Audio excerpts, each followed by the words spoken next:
Hello friends, Bodhisattva PCS के Bihar special साप्ताहिक current affair series में आप सभी का एक बार फिर से स्वागत है।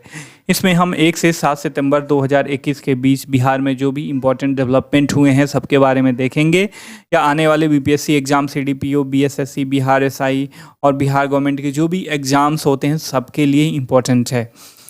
आपको साथ साथ इन्फॉर्म करना चाहूँगा, यदि आपको किसी भी तरीके का पीडीएफ नोट्स चाहिए या इसका पीडीएफ चाहिए तो नीचे दिए गए टेलीग्राम ग्रुप को ज्वाइन कर सकते हो। चलिए शुरू करते हैं। शुरू करने से पहले आपसे रिक्वेस्ट है, चैनल पे नए हैं तो चैनल को सब्सक्राइब करके बेल का आइकन जरूर दबा दीजिएगा ताकि कोई भी लेटेस्ट नोटिफिकेशन आप तक आसानी से पहुँच सके। पहला प्रश्न है कि हाल ही में चर्चा में आए लोमस और याज्ञवल्क पहाड़ी बिहार के किस जिले में है? नवादा डिस्ट्रिक्ट के रजौली जगह पे, रजौली गाँव है वहीं पे है। देखिए यह चर्चा में क्यों बना हुआ है? देखिए जो बिहार का उच्च न्यायालय है उसके द्वारा इस क्षेत्र में उत्खनन पर रोक लगा दिया गया है। क्यों? क्योंकि एक तो इसका ऐतिहासिक और धार्मिक महत्व है और दूसरा यह पर्यावरण रूप से भी अति संवेदनशील क्षेत्र है। तो यह तो हो गया इसके बारे में, लोमस हिल्स के बारे में जो है करंट चीज़ें। अब थोड़ा सा हिस्टोरिकल एस्पेक्ट देख लेते हैं। आपको बिहार में हमेशा पूछा जाता है बराबर हिल्स के बारे में, तो लोमस ऋषि केव के बारे में आपको जानना चाहिए। That is the part of बराबर हिल्स, मतलब एडजेसेंट ही हैं सबके। यह जो है मौर्यन एम्परर जो है अशोका, उसी के पीरियड में बनाया गया था, 3rd सेंचुरी बीसी के आसपास। ठीक है, यह जो है ग्रेनाइट हिल्स को काट के बनाया गया है। इसमें जो है 6 केव्स हैं: करना चौपार हिल्स, सुदामा केव, विश्मित्रा केव, गोपी केव, बापी याका केव और वादा थिका केव। ठीक है, यह बता रहा है the last 3 are on the Nagarjuna hills, मतलब गोपी और बापी याका, वादा थिका, ये 3 जो हैं ये नागार्जुन हिल्स में बनाए गए हैं, जो ईस्ट ऑफ बराबर हिल्स। ठीक है, जो बराबर हिल्स के पूरब में है।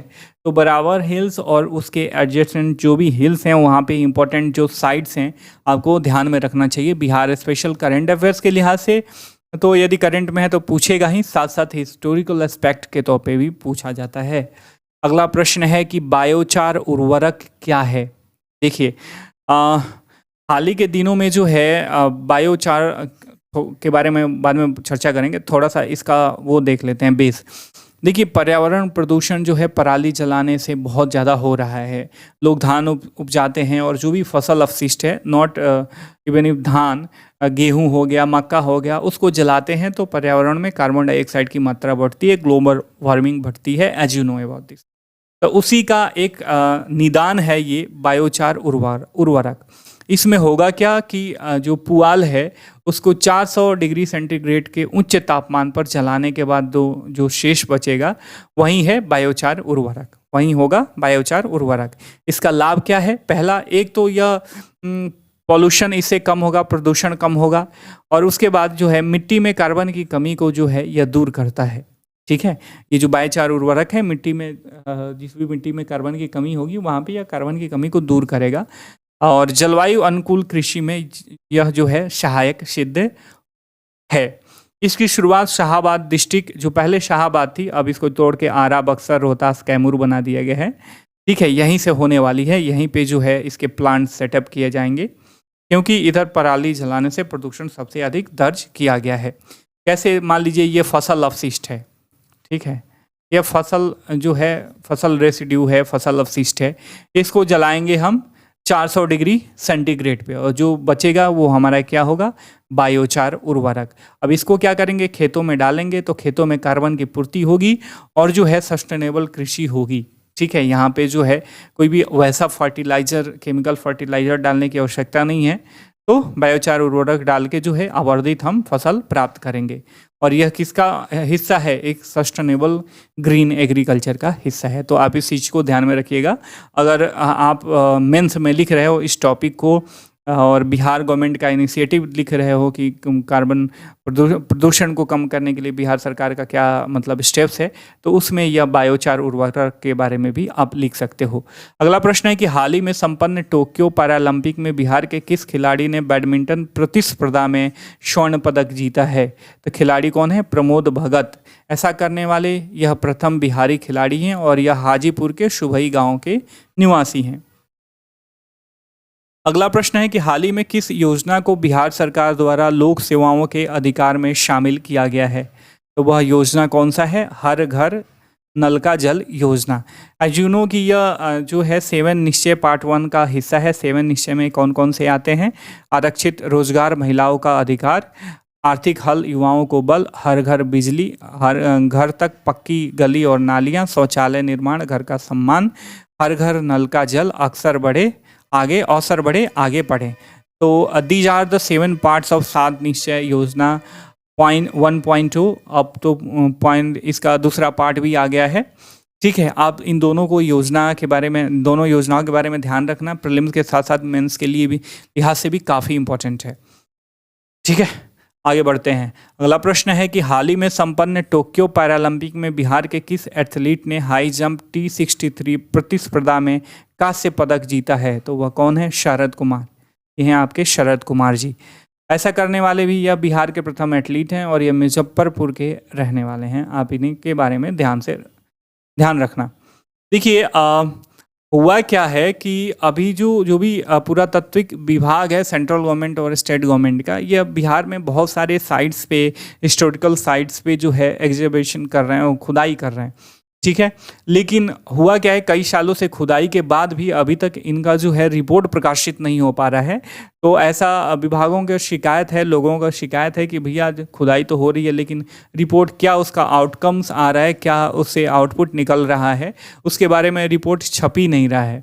तो इसके लिहाज से कुछ इम्पोर्टेंट साइट्स हैं जिसका उत्खनन किया गया है और यह एग्ज़ाम के लिहाज से काफ़ी इंपॉर्टेंट है। तो हम देख लेते हैं कौन कौन से साइट है।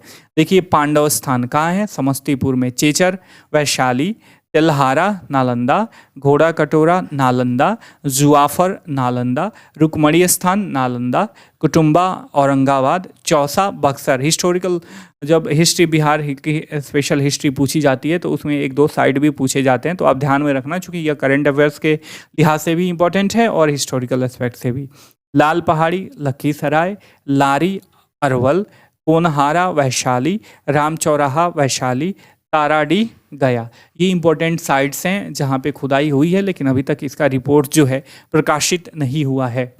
अगला प्रश्न है कि हाल ही में किसे बिहार वित्त सेवा संघ का अध्यक्ष नियुक्त किया गया है? तो इसके तत्कालीन अध्यक्ष जो हैं नंद किशोर जी हैं, इन्हीं को नियुक्त किया गया है। अगला इंपॉर्टेंट प्रश्न है कि बिहार प्रदेश भाजपा अध्यक्ष डॉक्टर संजय जायसवाल किस दुर्लभ बीमारी से पीड़ित हैं? तो स्टीवन्स जॉनसन बीमारी है। यही है संजय जायसवाल, बिहार के भाजपा प्रदेश अध्यक्ष। इसमें होता क्या है कि जैसे आपने किसी को देखा होगा जलने के बाद कैसे हो जाता है, तो यह जो है इस बीमारी में होता क्या है कि मनुष्य के शरीर पे जो है जलन का निशान हो जाता है और इसका इलाज भी जैसे व्यक्ति जल जाता है उसका इलाज होता है, इस बीमारी में भी उसी प्रकार का इलाज होता है। यह एक अत्यंत ही दुर्लभ बीमारी है। इसमें पूरे शरीर पे जलने जैसा घाव हो जाता है या किसी दवा के रिएक्शन से होता है। इसमें होता क्या है, यदि आप कोई मेडिकेशन ले रहे हो तो उससे हो जाता है या दवा बंद करने के बाद जो रिएक्शन होता है उससे हो जाता है ये। ठीक है, इसमें जो है महिलाओं में ज़्यादा होने की संभावना पाई जाती है। एक रिपोर्ट में, इसी रिपोर्ट में बताया गया है कि बिहार में पिछले 20 से 22 साल में यह पहला केस है। ठीक है, जो भी केस आया था 20 से 22 साल पहले आया था। ठीक है, ध्यान में रखना। हाल ही में केंद्र सरकार ने बिहार को किस योजना के तहत 1112 करोड़ रुपये दिए हैं? तो यह जो है टाइड स्कीम है, निश्चित योजना। ठीक है, यह गांवों के विकास के लिए बिहार सरकार द्वारा 15वें वित्त आयोग के अनुशंसा पे बिहार सरकार को केंद्र सरकार के द्वारा जो है दिया गया है। अगला प्रश्न है कि बिहार सरकार द्वारा मातृ वंदना सप्ताह मनाया जा रहा है कब से कब तक? 1 सितंबर से 7 सितंबर तक।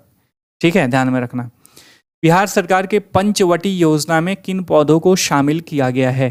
पीपल, आम, गूलर, नीम, पाकड़। आप सभी को पता होगा कि पौधों का पर्यावरणीय महत्व तो है ही, साथ साथ ये औषधीय रूप से भी काफ़ी इम्पोर्टेंट है। तो पंचवटी योजना जो है बिहार सरकार की एक ग्रीन टाइप की योजना है। इसमें इन 5 जो है वृक्षों को शामिल किया गया है। जो अमृत महोत्सव मनाया जा रहा है उसी के मद्देनज़र जो है बिहार सरकार जो भी गंगा का रिवर बेड है और घाट हैं वहाँ पे पंचवटी पौधों को लगाएगी। ठीक है, और इसका क्या लाभ होगा? इससे जो है पॉल्यूशन भी कम होगा। अंत में बिहार से रिलेटेड कुछ इम्पोर्टेंट तथ्य हैं जो एग्ज़ाम में पूछे जाते हैं, जिनकी पूछे जाने की संभावना हमेशा लगी रहती है। हम प्रत्येक बार जब भी करंट अफेयर्स पढ़ेंगे तो 8-10 ऐसे तथ्य पढ़ेंगे। तो चलिए देखते हैं इसमें। बिहार में सबसे बड़ा जिला कौन सा है? पश्चिम चंपारण, जबकि सबसे छोटा जिला शिवहर है। ठीक है। अगला पॉइंट है, जनसंख्या के आधार पर बिहार को पूरे देश में तीसरा स्थान प्राप्त है, जबकि क्षेत्रफल की दृष्टि से यह जो है 13वें स्थान पे है। बिहार से जो है लोकसभा के 40 सदस्य चुने जाते हैं। ध्यान में रखना, बहुत इंपॉर्टेंट है, हमेशा पूछा जाता है। बिहार की सबसे बड़ी सिंचाई परियोजना कौन सी है? गंडक परियोजना है। बिहार राज्य से होकर गुजरने वाली कुछ राष्ट्रीय राजमार्ग हैं, NH2, NH28, NH30, NH31। इसमें सबसे बड़ा राष्ट्रीय राजमार्ग जो है NH31 है। तो ये थे बिहार स्पेशल और बिहार स्पेशल से रिलेटेड कुछ इंपॉर्टेंट तथ्य और एक सप्ताह, सितंबर के पहले सप्ताह का इम्पोर्टेंट बिहार का करंट अफेयर्स। आई होप कि आपको कंटेंट का स्टैंडर्ड कंटेंट पसंद आया होगा, तो वीडियो ज़रूर लाइक करना और चैनल को सब्सक्राइब करना। हम फिर मिलेंगे नए टॉपिक के साथ, तब तक के लिए साइनिंग ऑफ, टेक केयर, जय हिंद, जय भारत।